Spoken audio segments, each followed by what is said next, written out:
세례의 바른 이해와 바른 사용.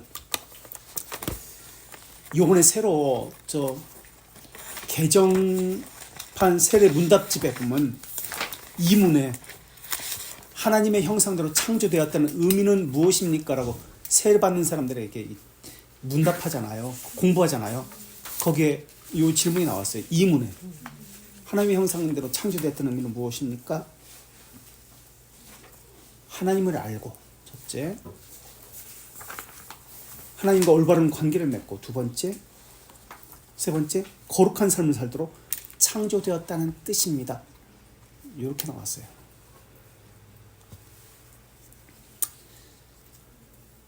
세례의 바른 이해와 바른 사용. 우리는 세례로 올바로 알고 사용하는 것이 죄와 양심이 우리의 억누를 때 우리에게 힘과 위로의 원천이 되도록 해야만 합니다. 그러면 당신은 말할 것입니다. 나는 세례를 받는다. 세례를 받음으로써 나는 영육간의 구원을 얻을 것이고 영생을 얻을 것이라는 약속을 갖는다. 세례 받기 때문에 구원 받습니까? 아니죠. 우리 72문 하이델베르크 123페이지 123페이지 72문 하이델베르크. 그러면 물로 씻는 외적 세례는 죄 씻음 자체입니까? 라고 묻습니다. 죄 씻음을 이야기하는 것입니까? 절대 아니다. 네. 예수 그리스도의 피만이 씻고 성령 하나님께서 모든 죄로부터 우리를 깨끗게 한다. 피만이 씻다. 중생의 씻음과 성령의 새롭게 하심입니다. 라고 지금 이야기하고 있죠. 성례의 한계와 제한에 대한 고백을 하고 있습니다. 72문에서. 그래서 성례는 두 가지 측면이 있습니다. 하나는 외적인 측면, 또 하나는 내적인 측면, 또는 가시적인 측면, 불가시적인 측면이라고도 이야기합니다. 이것으로 구별합니다. 외적인 측면은 다른 말로 어떤 말을 쓰냐면 우리가 알고 있는 말인데, 혹시 내적인 측면은 우리가 알고 있는 말인데 혹시 뭘까요? 외적인 측면은 표징 또는 상징. 내적인 측면은요, 그럼? 표징된 거. 예. 외적 세례로 죄들의 용서를 받습니까? 아니요, 안 받습니다. 그럼 참된 교회 표지 중 표지가 뭐죠? 참된 교회 표지? 말씀과 성례 기간. 말씀과 성례. 다시 뭐라고요? 하나씩. 말씀과 순전한 성례. 말씀. 순전한 말씀 선포. 예. 성례. 순전한 바르게- 말씀에 따른 시행. 바른 성례의 시행. 바른 성례의 시행, 질서와 기가. 권징. 권징의 시행. 세 가지. 그 중에 지금 중요한 성례. 참된 교회의 표징 가운데 두 번째, 바르게 성례를 시행하는 것과 관련되어집니다. 그죠? 그래서 그리스도의 제장에 따라서 집행해야 됩니다. 성례를. 모두가 다 성례를 해요. 세례와 성찬을 해요. 우리도 그럼 참된 교회는 과연 그리스도께서 제정하신 것을 따라서 집행되고 있는지가 문제이지 성례를 하고 안 하고의 문제가 아니다라는 것을 이야기하고 있습니다. 형식적으로 외적 세례를 합니다. 형식적으로 외적인 성찬을 합니다. 참된 교회일까요? 아닙니다. 왜 그럴까요? 표징된 것이 있는지 없는지가 중요하기 때문에 그렇습니다. 사역자는 가시적인 것을 그냥 집행할 뿐입니다. 설교도 마찬가지예요. 가시적인 것을 할 뿐입니다. 설교자가 중요한 것이 아닙니다. 사역자의 자질에 따라서, 능력에 따라서 효과가 나타나는 것 아닙니다. 외적 세례는 죄 씻음 자체가 아닙니다. 그저 예수 그리스도의 피를 상징합니다. 죄들의 용서의 근거가 아닙니다. 그럼 무엇이 근거일까요? 무엇이 죄들의 용서? 이 세례 근거일까요? 성례의 근거일까요? 약속. 믿음. 믿음도 맞긴 맞는데 이건 제3원인입니다. 하나님의 자비하심. 하나님의 자비하심, 하나님이 세상을 처럼 사랑하사 1원인, 2원인, 독생자를 주셨으니 제3원이 그를 믿는 자마저 결과는 영생을 얻게 하려 하십니다. 1원인, 2원인, 제3원인이 원인 근거입니다. 그래서 루터가 이렇게 이야기합니다. 이런 이유 때문에 세례는 두 가지를 야기합니다.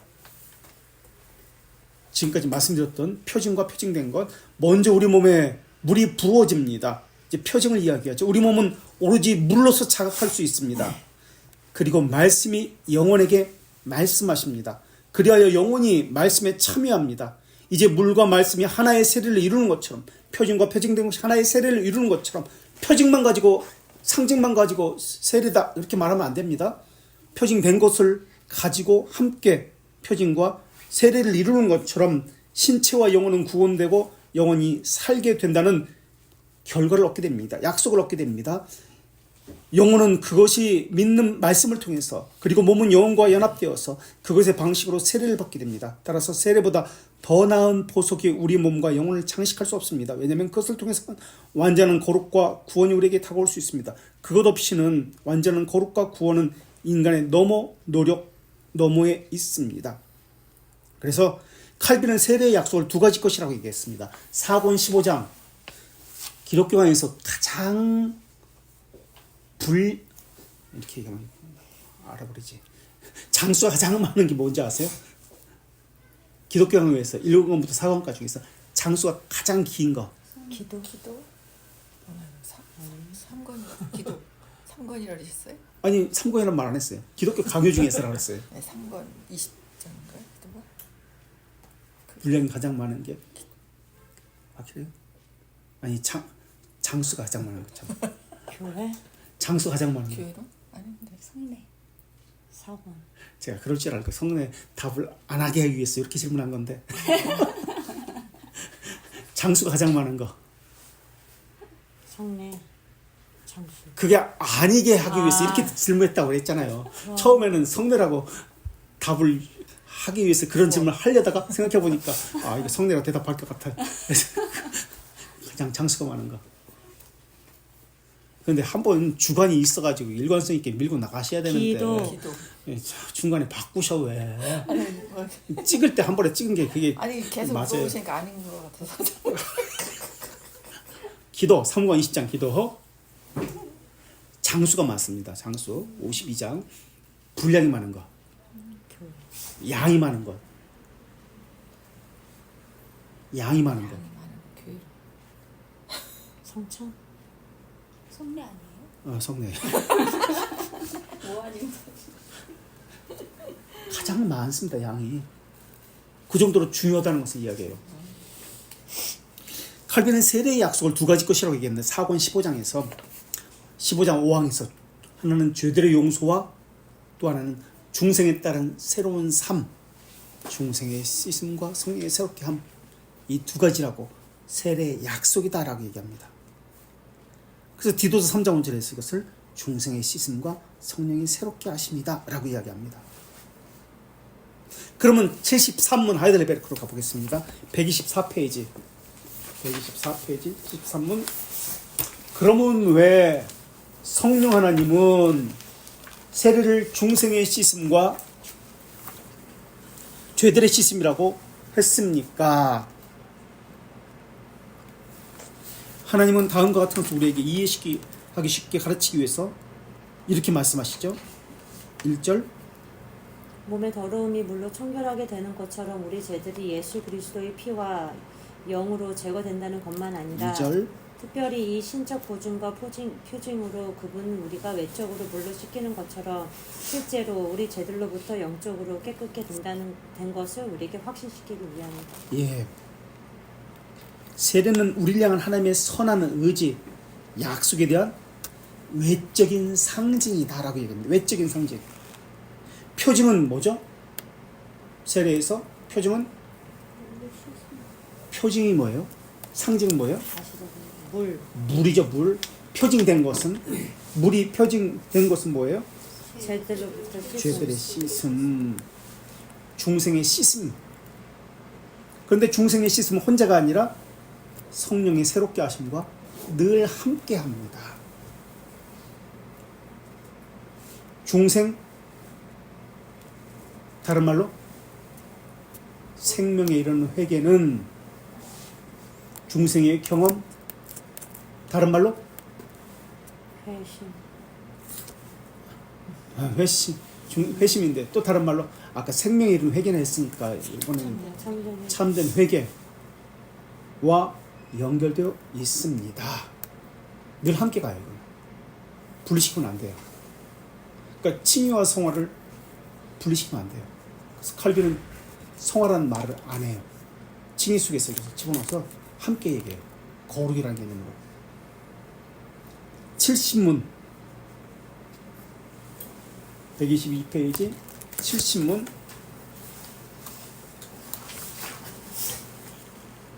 그리스도의 피와 영으로 씻긴다는 것은 무슨 뜻입니까? 라고 묻습니다. 70문에 십자가 상에서 그분의 희생제물로 우리를 위해 흘린 그리스도의 피로 인해 무상적으로 죄들의 사면을 하나님으로부터 받는 것이고 피와 영으로 씻긴다는 것은 무상적으로 죄들의 사면을 받는 것이고 영이라는 개념은 성령으로 갱생되고 그리스도의 일원으로 성화되어 우리는 죄에 대해 점점 죽고 거룩하고 흠없는 삶을 이끌게 됩니다. 예, 칭의와 성화 지금 이야기하고 있죠. 죄들의 용서를 이야기하고 있고 두 번째 거는 죄에 대해서 점점 죽고 거룩하고 흠이 없는 삶. 이게 뭐죠? 정확히는 회개에서 참된 회개.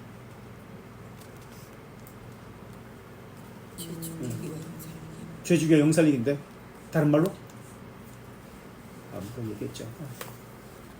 뭐라고 그랬어요? 뭐라고 그랬어요? 죄 죽여 영살리기? 참된 회개. 자,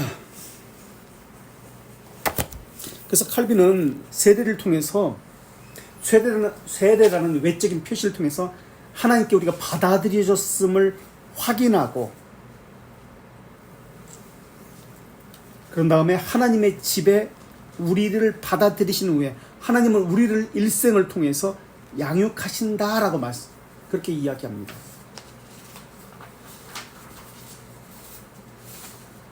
그렇다면 이런 질문을 한번 해볼게요. 우리 영혼이 하나님으로부터 양식을 공급받고 있습니다 라는 것을 확인하는 것이 무엇이죠? 우리가 하나님으로부터 영의 양식을 공급받습니다 라는 것을 확인하는 표시가 뭐예요? 영의 양식을 공급받습니다 라고 확인하는 표시, 외적 표시. 뭐예요? 예배.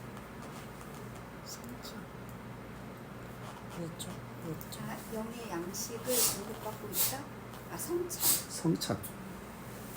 영의 양식을 공급받고 있습니다라는 것을 확인하는 것이 성찬입니다. 그래서 성찬은 그리스도와의 연합, 보증, 결합을 이야기하는데 이것을 하시는 분은 성령님이죠. 그러나 성찬은 세례처럼 실체가 아닙니다. 상징이지, 외적 표징이지 내적 표징이 아니에요.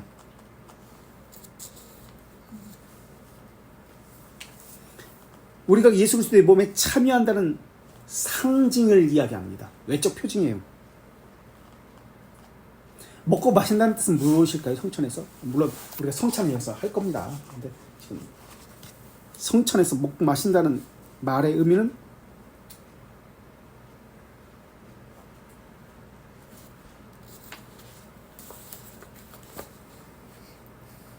먹고 마신다. 은혜에 참여한다. 단순히 믿는다는 뜻은 아닙니다. 나는 믿음에서 예수 그리스도의 살과 피를 먹고 마십니다라는 뜻입니다. 그러니까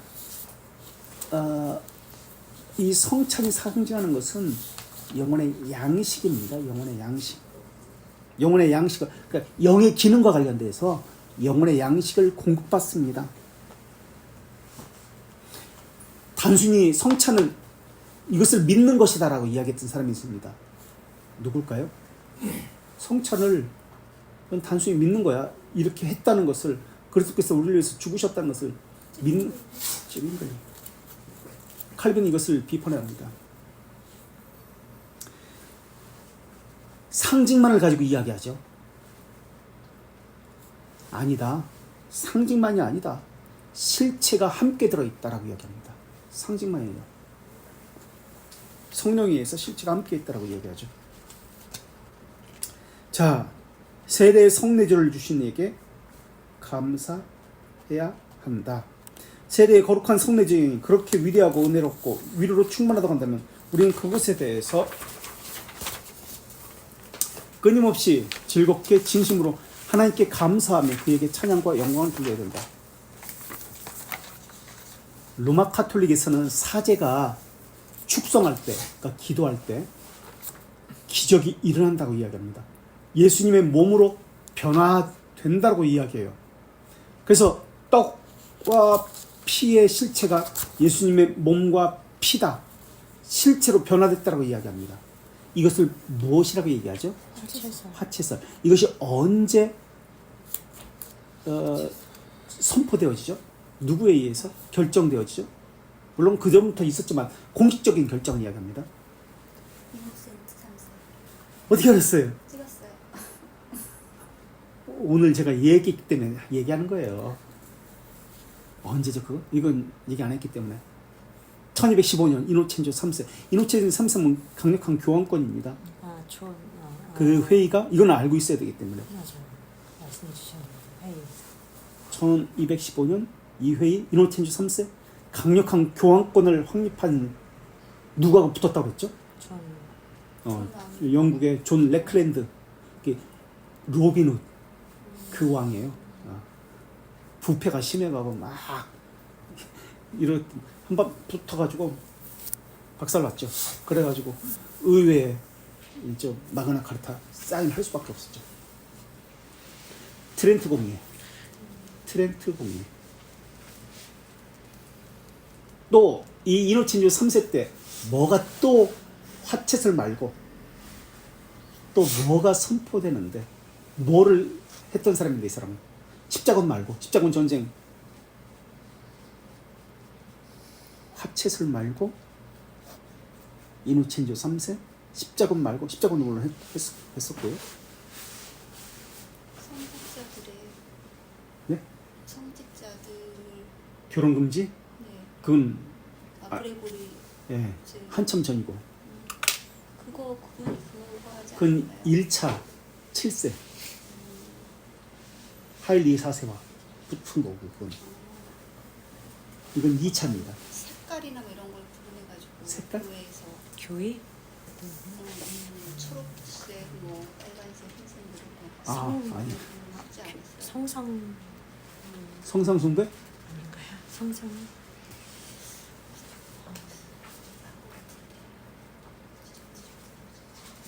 화채설 말고 뭐가 있을까요? 비슷한 거?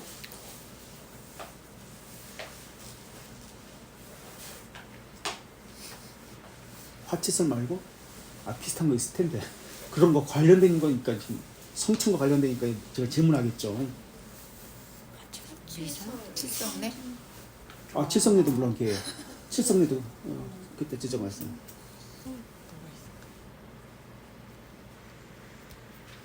고해성사. 고해성사를 해야만 성찬에 참여할 수 있어요. 고해성사. 그리고 제병숭배. 그러니까 떡을 우리 옛날에 보면은 선앙당 같은 거 해가지고 이렇게 뭐 귀신 섬겼잖아요. 떡 갖다 놓고. 그게 그 떡을 섬기는 선앙당 같은 걸 만들어 놓고 떡을 숭배했어요. 사당 만들어 놓고 그 떡을 그걸 숭배를 선포합니다. 하라고 사당 만들어 놓고. 참고로 잔을 금지시킨 것은 언제일까요? 잔을 금지시키는 것은 1414년 콘스탄티노플이 아니라 콘스탄치 공의회 때.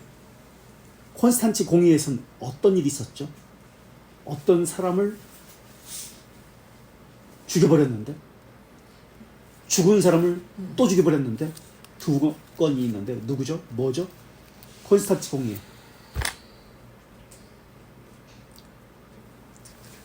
콘스탄츠 공의에서 어떤 사람을 죽여버렸습니다. 하향시킨 건가요? 그래가지고 100년 후에 루터가 나타났는데 그 루터와 관련되니까 후스. 야누스. 야누스. 또 그 사람 말고 존 위클리프? 존 웨슬리요? 존 위클리프. 위클리프.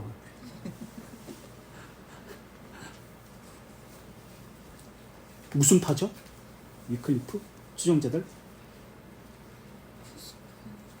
후수파는 아니고 후수는 한참 전 후에 사람이고. 예? 왈도. 왈도? 맞다고 생각하세요? 아니죠. 막 잔소리하는 사람, 찌꺼리는 자들 이라는 뜻을 가지고 있어요. 시험 보면 다 반성밖에. 첫 글자. 초성으로. 그럼 알아요 이것도. 끝 뭐뭐파 진짜. 그렇죠. 말도 아니고. 두 번째가 라 사라파. 사롤르다. 세 개라니까 뭐뭐파, 뭐뭐파. 사보나. 아니다. 롤라드 맞아. 롤라드. 큰일 났죠. 네. 큰일 났네 진짜. 이 중요한 문제라 우리 신앙의 뿌리예요. 그 사람들이 왈도파, 롤라드 우리 신앙의 정통성을 가지고 있어요. 뿌리라서 중요한 거라서. 어쨌든 콘스탄츠 공회에서 야누스를 죽여버리는데 야누스가 이제 100년 후에 이제 백조가 거의잖아요. 후스가 백조가 그 루터다 뭐 그렇게 말을 해요. 그리고 이제 위클리프는 그 전에 한참 전에 죽었던 사람인데 무덤 속에서 끄집어내가지고 그 뼈다귀를 불 태워가지고 방에 뿌려버리죠. 왜냐면 뼈를 숭배할지도 모르니까 성인 숭배처럼. 자, 로마 카톨릭은 성내적 연합을 주장합니다. 그러니까 물질적 공간적 의미의 연합을 이야기합니다. 실제적 연합이죠. 사제가 이것이 내 몸이다 할 때 그리스도의 몸, 실제 몸입니다. 피로 변한다는 거예요. 이 떡이 떡 속에 들어가는 거예요. 예수님이. 참 제주도 좋아. 또 기적이 일어나는 거예요. 변화가 일어나는 거예요. 그런데 변화는 일어나지만 예수님의 그 몸과 피로 변하지만은 빵과 그러니까 떡과 포도주의 맛은 변하지 않는다라고 이야기합니다. 그럼 빵 그대로 포도주 맛 그대로 있다고 해요. 성체라 불리고 높이 숭상을 합니다. 루터파는 무슨 설이죠?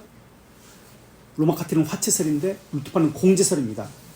예수님의 실제가 몸과 육체가 떡과 포도주 안에 위에 옆에 아래에 함께 전인격적으로 기적적인 방법으로 임한다라고 해요. 마찬가지로 아무런 맛의 변화가 없다고 합니다. 둘 다 장소적으로 임하는 거죠. 화채설도 루터파의 공제설도 예수님이 실제로 장소적으로 임재하는 거예요. 찌빙글리는 무슨 설이죠? 상징. 아무것도 아니다. 그냥 기념이다. 아무것도 아니야. 이게 21세기 복음주의의 오늘날 교회의 지배적인 견해예요. 그냥 단순히 기념하는 거야. 은혜의 수단이 아니야. 단지 회상하는 거야. 예수님의 죽으심을, 예수님의 실질적 임재를 부인합니다. 이거 오늘날의 찌빙글리 사상 상징서라고 했어요. 침례교 성찬에 대한 견해도 이 상징설, 기념에 관한합니다. 칼빈은 루터파와 찌빙글리파의 화해를 계속해서 도모했어요. 그런데 루터파, 찌빙글리파 이 화해가 안 됐습니다. 그래서 칼빈의 성찬은 찌빙글리파의 성찬론과 같은 것인데 위장된 것이라고 루터파에서는 그렇게 비난했고요. 이게 칼빈 보고 너는 찌빙글리파에 위장한 주장을 하고 있어. 루터파는 그렇게 얘기했고, 반대로 이 찌빙글리파는 칼빈에게 너는 중세교회의 잔재를 그대로 가지고 있어. 그렇게 지금 비난했습니다. 이 양쪽에서 다 비난했어요. 칼빈은 우리가 알고 있는 대로 영적인 임재설입니다. 그건 이제 좀 이따가 다시 이야기할게요. 영적 임재설이 정확히 뭔지. 땅으로 내려오는 게 아니라고 했습니다. 예수님이. 하늘 우편이 앉아 계세요. 인성이 이 땅에 내려와서 여기에 공간과 어떤 임재를 한다? 있을 수가 없어요. 자, 성만찬에 대해서 들어가 보겠습니다. 이제 본격적으로. 세례까지는 거의 똑같아요. 실질적으로 변한다 이거 빼고는. 자, 성찬은 교회에서 공적 신앙고백과 연결되어 있는데요. 성찬은 또 무엇과 연결되어 있죠? 공적 신앙고백과 연결되어 있고, 성찬은 또 무엇과도 연결되어 있죠? 신자의 삶과도 연결되어 있어요. 견인과 연결되어 있다. 그리스도의 형상을 나타내는 삶과도 연결되어 있습니다. 견인의 삶, 회개의 삶과도 연결되어 있다. 이노첸조 3세가 화채설, 고해성사, 교황 지상권, 가장 교황권을 강화시킨 사람이 이노첸조 3세죠. 또 이단 척결, 그래서 십자군을 하잖아요. 그 마그나 카르타 사건, 대원장 존 레클랜드 왕 2차 성직 수인권 논쟁이었죠. 이 마그나 카르타가 미국 독립 선언에 영향을 줍니다. 왕의 권한을 제한하는 것이죠. 그리고 국민 자유권을 보장하는 법이었습니다. 마그나 카르타. 그래서 오늘 말씀드렸죠. 자, 제단의 성례전이 무엇인가? 그것은 떡과 포도주 아래. 여기서부터 이제 차이가 납니다. 성찬에 대해서는 포도주 아래에 먹고 마시도록 그리스도의 자신에 의해서 제공된, 우리 그리스도인들이 먹고 마시도록 그리스도 자신에 의해서 제공된 우리 주 예수 그리스도의 참된 몸과 피다. 그래서 이거 끝나고 사실은 이거 길게 이렇게 할 생각이 아니었어요. 왜냐면 루터의 사상과 우리하고 사상은 다르기 때문에 혼란이 있을 수 있기 때문에. 그래서 칼빈 때 성만찬론에 대해서 자세히 하려고 했는데 이렇게 하다 보니까 이 비교를 할 수밖에 없어가지고 이렇게 자세히 합니다. 그래서 요거 끝나고 바로 이어서 루터를 더 해야 되지만은 칼빈의 성만찬을 좀 더 다루고 나서 루터를 이어가겠습니다. 자, 대규리문답 170문 한번 보세요. 170문, 이게 성찬에 대한 이야기를 하고 있거든요. 284페이지 170문 대규리문답 284 1항 한번 읽어주세요. 그리스도의 몸과 피가 주님의 성찬에서 빵과 잔 안에 함께 또는 아래에 물질적으로 또는 육체적으로 있지 않고. 예, 지금 이거는 뭘 지금 거부하고 있죠? 비판하고 있죠? 루터의 공제서를 거부하고 있죠.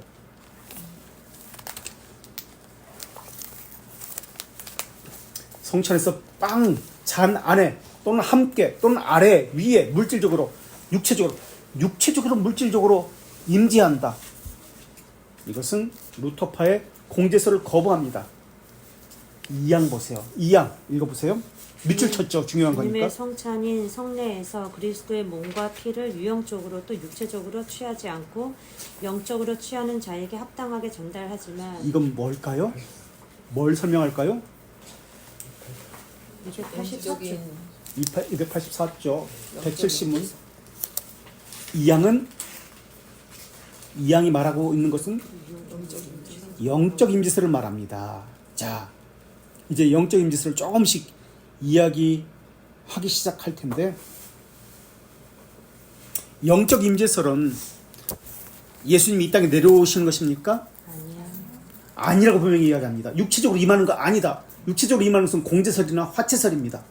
기념설은 그냥 상징설은 아니 그냥 기억하는 거야. 회상하는 거야. 한국교회가 다 상징설을 이야기하고 있죠. 찌빙글리. 근데 우리는 아니에요. 장로교회는 영적 임재설인데, 그건 우리가 올라가는 것일까요? 어때요? 우리가 올라가는 것일까요? 내려오지 않으면 올라가는 것인데, 아니면 분리시켜서 그냥 기억, 상징적으로만 기억하는 것일까? 표징과 표징된 것은 분리되는 것이 아닙니다. 성찬에서 예수님의 임재에 대한 이해에 따라서 각기 다 달라집니다.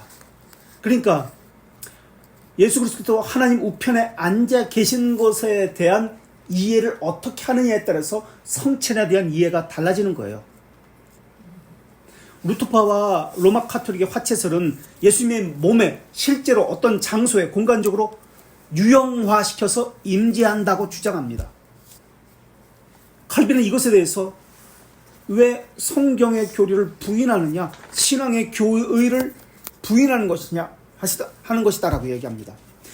영적 임재라는 것은 국지적으로 실제로 유형적으로 임재하는 것이 아닙니다.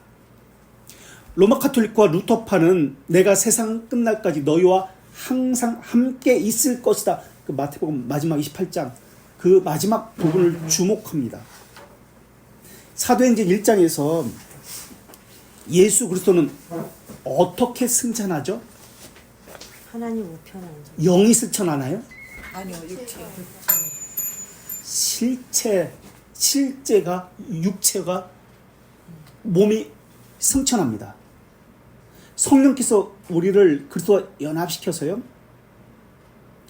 이 말의 의미는 연합시킨다는 의미는 성령께서 우리를 연합시킨다는 의미는 성찬에 그리스도가 다시 육체적으로 임재하도록 요구하지 않는다는 말입니다. 그래서 개혁교회에서는 육체적 승천, 육체적 재림을 가르칩니다. 영의 재림 아니에요. 예수님의 영의 재림이 아니라 육체, 각 사람이 눈으로 직접 볼 것이라고 했습니다. 육체적, 가시적인 재림을 가르치고 있습니다. 성경에서 그걸 가르쳤어요.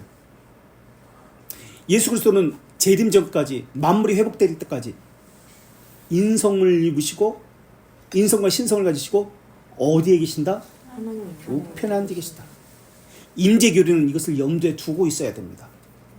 그런데 루터파와 로마 카톨릭은 이것을 부인하는 거예요. 우편에 앉아 계신다는 것을 직접 내려온다는 거예요. 우리는 영적 임재설이라고 하는데 초월적 실체론입니다. 예수 그리스도와 연합을 해요. 이것을 연합시키는 끈은 성령님이에요. 그런데 육체적으로, 장소적으로, 공간적으로 임하지 않습니다. 오직 하늘에 계세요. 실제로는. 신자가 그러면 영적 임재설은 뭐냐? 성찬을 받을 때 성령에 의해서 생명을 주는 이 강화가 예수 그리스도께 전달된다는 의미예요. 우리의 마음이 하늘로 들러 올려져서 그리스도에게 연합되는 거예요. 네. 우리의 마음이 들어 올려지는 거예요. 이게 영적 임재설이요. 좀 더 계속해서 살펴보겠습니다. 우리 벨지카 35문 37페이지 5왕 3절 5왕 3절 37페이지. 그래서 예수 그리스도께서 그래서 예수 그리스도께서 항상 하늘에 자신 아버지의 오른편에 앉아 있지만 그분은 믿음으로 우리를 자신에게 참여자가 되게 하는 일을 절대 주지 않는다. 예, 하나님 우편에 앉아 계신다. 항상이라고 했습니다. 어느 때 내려오신다. 성찬 때 내려온다. 이게 안 해요. 그러나 믿음으로 우리를 자신에게 참여자가 되게 하신다. 하늘에 계시는데 우리가 믿음으로 그분에게 참여하게 하신다라고 이야기합니다. 우리 이번에는 70 하이델베르크 6문 125페이지입니다. 76문 2항 3항 125페이지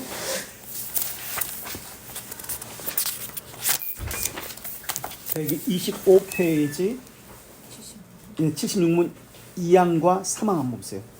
이외에도 그리스도와 우리 안에 거하는 성령 하나님으로 그분의 신성한 몸에 더욱더 연합되게. 성령 하나님에 의해서 연합되죠.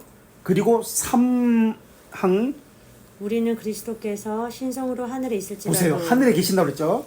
내려오는 게 아닙니다. 지상에서 그분의 육체의 육체고 그분의 뼈의 뼈가 되고 동일한 몸의 지체들이 한 영을 지배받는 것처럼 한 영으로 살고 영원토록 지배받는다는 것이다. 네, 하늘을 향해 우리의 마음을, 그리스도의 몸이 하늘에 있는데 우리의 마음이 하늘로 들려가는 거예요. 우리의 마음이.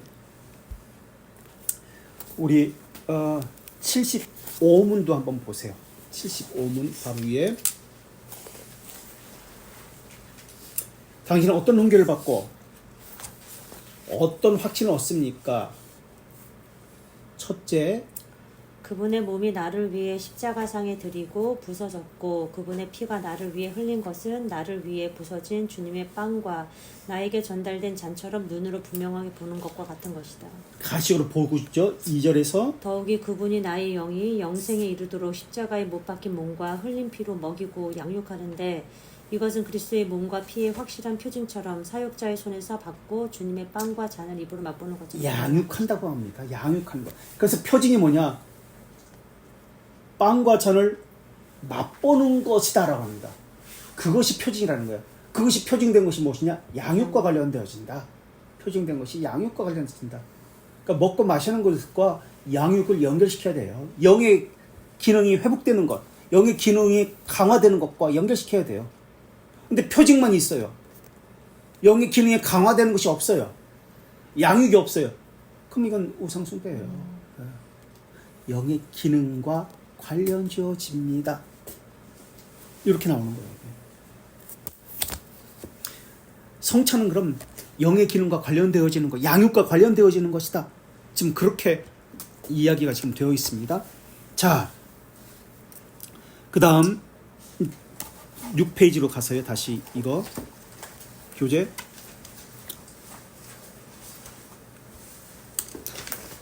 두 번째 달라. 1번 제단의 성례전에 두 번째 달라. 그러면 그것을 먹고 마시는 것이 무슨 유익이 있습니까? 그것은 다음 말씀을 통해서 우리에게 보여줍니다. 너희와 너희의 죄사함을 위한 주심이고 피 흘립니다. 말하자면 성례에서 첫째, 죄 용서와 생명과 구원이 우리에게 주어집니다.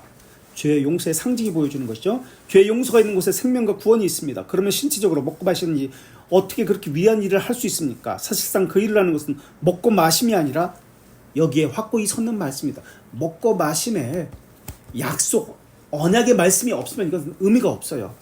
너희와 너희의 죄사함을 위한 주심이고 피 흘림이라. 이 말씀을 신체적으로 먹고 마심과 더불어 성례전에서 가장 중요한 요소입니다. 이 말씀을 그대로 믿는 사람은 그 말씀이 말하고 의미하는 것, 곧 죄사함을 얻습니다. 그렇죠? 죄사함을 얻죠. 찌빙글리는 상징설이라고 했잖아요. 다 성경적인 근거를 가지고 이야기합니다. 요한복음 6장 63절을 가지고 찌빙글리는 상징설을 뒷받침합니다. 요한복음 6장 63절이 무엇입니까? 살리는 것은 영이니 육은 무익하니라라는 말씀입니다.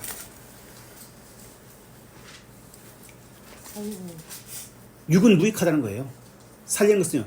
그래서 여기서 상징설은 육체로 하는 것은 다 무익하구나. 가시적으로 하는 것은 무익해. 쓸모가 없어.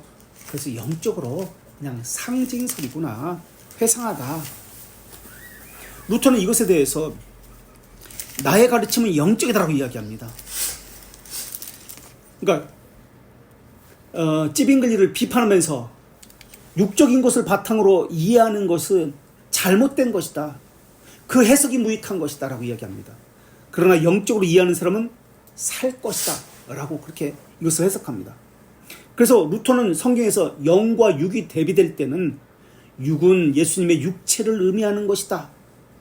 육체를 의미하는 것이 아니라 옛사람을 의미하는 것이다. 옛 아담을 의미하는 것이다. 그래서 육체가 무익하다는 것은 옛사람이 이것이 무익하다는 의미이다. 이렇게 해석을 해요. 이것을.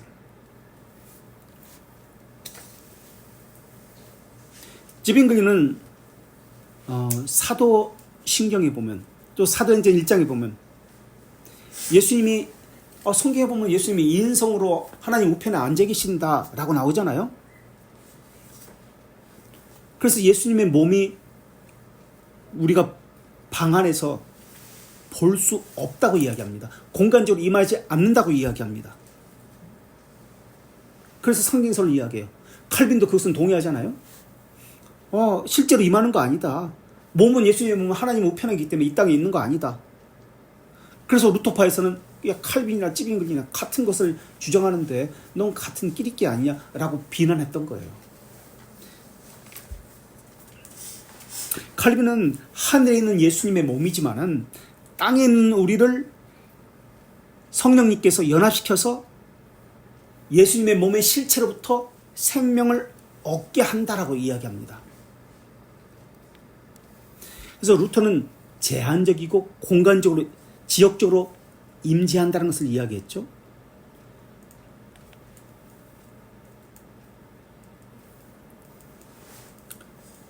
그래서 확실히 존재한다는 말은 천사나 악마처럼 전체 도시에 존재할 수도 있지만은 어디에 있으면 그 지역 전체에 있다라고 말하는 것과 같다라고 그렇게 설명을 합니다. 그러니까 예수님은 하늘에 있지만은 하나님께서 이곳에 전체에 있는 것과 마찬가지다라고 설명하고 있는 것과 마찬가지예요. 계속해서 보겠습니다. 제단의 두 번째 단락. 그러면 세 번째 단락이네요. 누가 이 성례를 가장 귀중하게 받아들이는 사람입니까? 금식과 신체적 준비가 참으로 좋은 외적 훈련이지만 그보다는 너희와 너희들이 죄사함을 위한 주심이고 피 흘림이라는 말씀을 믿는 자가 참으로 합당하게 잘 준비되어 있습니다.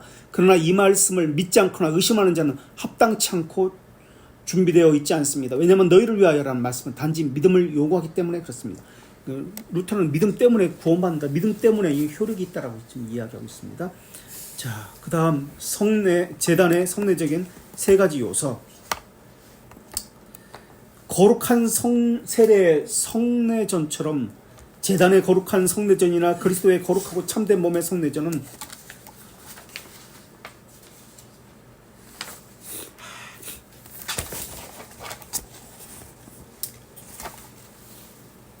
시간이 이렇게 가버렸어요. 혹시 질문 있어요?